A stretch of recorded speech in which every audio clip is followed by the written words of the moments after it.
I was brought up in a family with limited resources. Foreign employment was never my first priority. But when you have no financial resources to fuel your dream, it becomes the ultimate destination for people like me. म 1992 मा चाहिँ Dubai landed भएको थिएँ।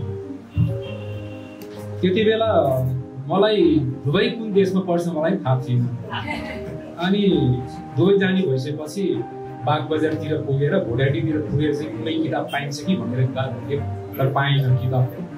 Dubai पुगेपछि थाहा भयो संयुक्त अरब इमिरेट्सको एउटा स्टेट पो रहेछ। म चाहिँ 2045 सालमा मोजाम्बिक पुगेको थिएँ हेर्नुहोस्। भन्दैन हामीले त्यो दिन मुभी हेर्न गएको थियौँ। मुभी हेर्न जाँदाखेरि आउँदाखेरि त 3 बजे फ्लाइट छ भन्छ, 1 बजी छ न कपडा धुनु छ न के छ हेर्नुहोस्। त्यसरी गयो। अब गएपछि अब त्यहाँबाट त्यो उड्यो। उडेपछि अब रियाद भन्ने ठाउँमा गयो हेर्नुहोस्। गएपछि पैसा छैन। 500 पैसा यहाँ मैले कार्डमा सिलाएर राखेको थिएँ। 28 वर्ष जति बसेँ म चाहिँ 15 वर्ष दुबई बसेर आएको। अब यहाँबाट जाँदाखेरि चाहिँ एउटा लग्जरिस होटलमा काम गर्ने, 5 स्टार होटलमा काम गर्ने भन्ने ठुलो सोच थियो। दुबईमा जाँदाखेरि त्यही अपर्च्युनिटी पायो। त्यहाँको जनरल म्यानेजर, त्यहाँको हाम्रो डिपार्टमेन्ट हेड सबैजनाले एकदमै सपोर्ट गरेर employee of the month, safe of the इयरहरू पनि पाएँ मैले त्यहाँ काम गरेर। Luckily, I landed a job at Burger King. Why lucky? Because the perfection they had attained to operate a restaurant was amazing. They knew how to convert ideas into black and white. At Burger King, we used to call it the ops manual, and I was devouring it. I used to go to my stores even during my day off to read this book, simply because my request to borrow it was denied as it was a proprietary document. My dedication paid off in my second year when I was the fastest growing assistant manager in the Middle East. मलाई त्यो किचनमा training गरिरहँदाखेरि जुन ट्रेनिङको satisfaction चाहिँ मैले त्यति पाइनँ। त्यसपछिबाट हाम्रो त्यही होटेलको विजेन्द्र भन्ने चिफ इन्जिनियर हुनुहुन्थ्यो, उहाँ चाहिँ श्रीलङ्काको। उहाँसँग कुरा गरिरहँदाखेरि मैले त्यही सेयर गरेँ कि नेपालीहरू हामीलाई सामान्य मर्मतका कुराहरू जस्तो घरमा भएका बत्तीका बल्बहरू भए, किला ठोकठाकका कुराहरू भए, यो हामीले भनौँ न नेपालीहरूले सबैले नै सिकिरहेको हुन्छ। त उहाँले चाहिँ मलाई why don't you try engineering भनेर उहाँले एउटा हौसला दिनुभयो। त्यसपछि मैले इन्जिनियरिङ डिपार्टमेन्टमा 6 महिना क्रस ट्रेनिङ गरेँ। क्रस ट्रेनिङ गरिसकेपछि मैले युएईबाट चाहिँ सिधै कतारको म्यारियट मर्किस होटलमा as a engineering technician apply गरेर म कतार मुभ भएँ।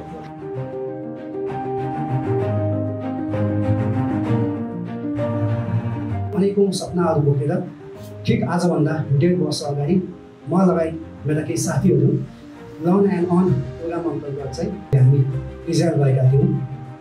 र मलाई आज पनि याद छ 2 अक्टोबर 7, 2023 को दिन, जुन हाम्रो लागि एकदमै कालो र अविस्मरणीय दिन भयो, जसले हाम्रो जिन्दगी गरिबीले फेरिदियो। र त्यही दिन अनेकौँ सपनाहरू सदाका लागि अस्ताए। एकचोटि एक रात जब म बसेको बङ्कर नजिकै मिसाइलहरू खसिरहेको थियो र राति उज्यालो देखिरहेको थियो मिसाइलको आगोमा, त्यति बेला त्यहाँको अवस्थाको बारेमा के भइरहेछ भनेर केही कुराहरू मैले देखेको थिएँ। हामी साथीहरू विगत शनिबारदेखि निरन्तर 2 दिनसम्म बङ्करमा लुकेर आफ्नो ज्यान जोगाउन बाध्य भएका छौँ। यहाँ सोचे जस्तो सहज केही पनि छैन। आकाशमा हेलिकप्टर अनि फाइटर जेटहरू निरन्तर उडिरहेका छन्। बङ्करमा पनि सोचे जस्तो सहज केही पनि छैन। न खाना न पानी, अनि त्यो चिसो भुइँमा त्यो लामो रात चासमा नसुती बिताउनु कुनै नर्कमा नै भएको जस्तो अनुभूति हुन्छ। आजको रात निकै लामो हुनेछ। पर्खाइ छ तो भोलि शुभ बिहानीको।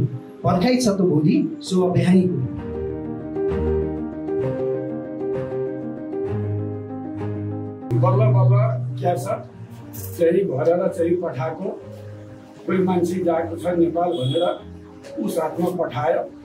अनि क्यासेट सुन्यो, अनि क्यासेट सुनेर फेरि पठायो फर्कायो। त्यही गरेर दुःख काट्यो। त्यति अहिले चाहिँ कस्तो छ, हाम्रै छोरा विदेशमा छ, अहिले टेलिचरिङ गरिन्छ। मिनटमा दिनभरि मोबाइल बोकेर हिँड्छ।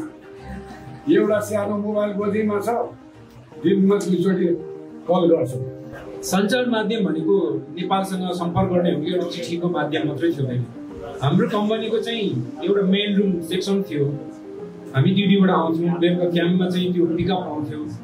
पिकअपको इन्तजारमा हुन्थ्यो हामी, त्यो चिठी आउँछ कि घरबाट भनेर।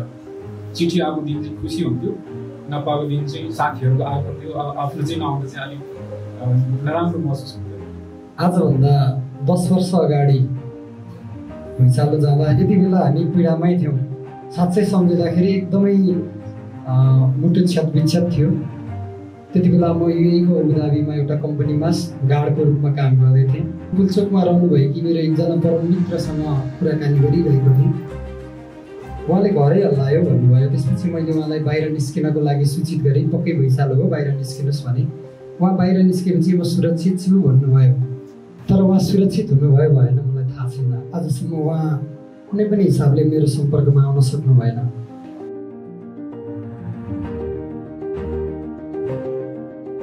एउटा बङ्गुर फार्ममा काम गर्ने अवसर पाएँ। काम गरेर पहिलो कार्यकाल चाहिँ सकिए पछाडि चाहिँ नेपाल फर्केर यही व्यवसाय गर्छु भन्ने एउटा चाहिँ योजना अनुरूप म र मेरो श्रीमती हामी दुवैजना उतै थियौँ। हामी दुवैजना सँगै फर्क्यौँ र हामी फर्किँदै गर्दाखेरि चाहिँ तपाईँको बङ्गुर फार्म सम्बन्धी युज हुने जुन इक्विपमेन्टहरू हुन्छ त्यो इक्विपमेन्टहरू अनि आवश्यक चाहिँ बङ्गुर फार्म सम्बन्धी चाहिँ जुन आवश्यक पर्ने पुस्तकहरू हामीले चाहिँ लिएर आयौँ।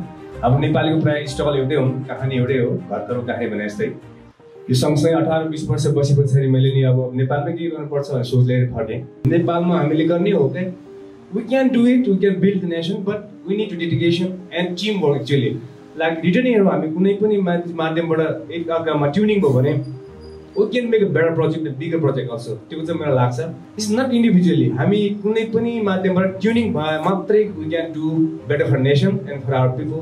मलाई चाहिँ कोरिया जानु चाहिँ के भने चाहिँ कोरियामा गएर के सिकेर आउने भन्ने कुरा चाहिँ सुरुदेखि नै मलाई मनमा भिजेर बसिरहेको छ। के भन्नु मन लाग्छ भने देश आफै निर्जीव छ, देश आफै बोल्दैन, देश आफै चल्दैन। गर्नुपर्ने तपाईँ हामीले नै हो, तपाईँ हामीले नै चलाउनु पर्यो। मलाई लागेको कुरा त्यति मात्र हो कि गाली गरेर छोड जाऊ सजिलो छ। देशलाई गाली गरेर यसले गरेन भने उसलाई त्यो कुरा जानु सजिलो छ। तर यसलाई नै हामीले राम्रोसित थोरै काम गरेर मैले अहिले तपाईँको 30-40जना रोजगार दिएको छु। भरे मलाई खानु नपुगोस्, तर उनीहरू खुसी छ, राम्रो छ भने म त्यसमा पनि सन्तुष्ट छु।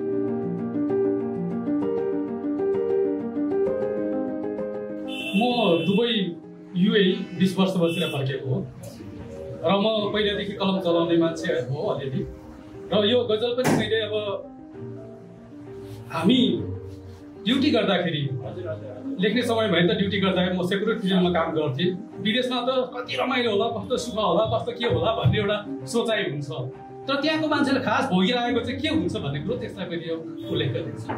खाडीतिर आइपुज घाम कस्तो हुन्छ, उजाड यो मरुभूमि ठाम कस्तो हुन्छ। खाडीतिर आइपुज घाम कस्तो हुन्छ, उजाड यो मरुभूमि ठाम कस्तो हुन्छ। रुखमाथि फलेको हो नसोच यो पैसा, रुखमाथि फलेको हो नसोच यो पैसा। बुझ्ने गर बालुवामा काम कस्तो हुन्छ, खाडीतिर आइपुज घाम कस्तो हुन्छ। यो मेरो एउटा कविता छ, पासपोर्ट भित्रका कैदीहरू। यो लगभग 12-14 वर्ष अगाडि लेखिएको हो।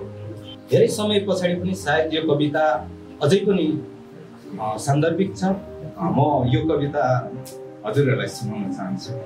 हरियो पासपोर्ट भित्रका कैदीहरू, हरियो पासपोर्ट भित्रका कैदीहरू, देशमा आशाको वर्षा झारेर पसिनाको वर्षा अरबमा झार्न एउटा मोनालिसा फोटो त्रिभुवन विमानस्थलमा खिचेर भर्खरै उसले देश छोड्यो।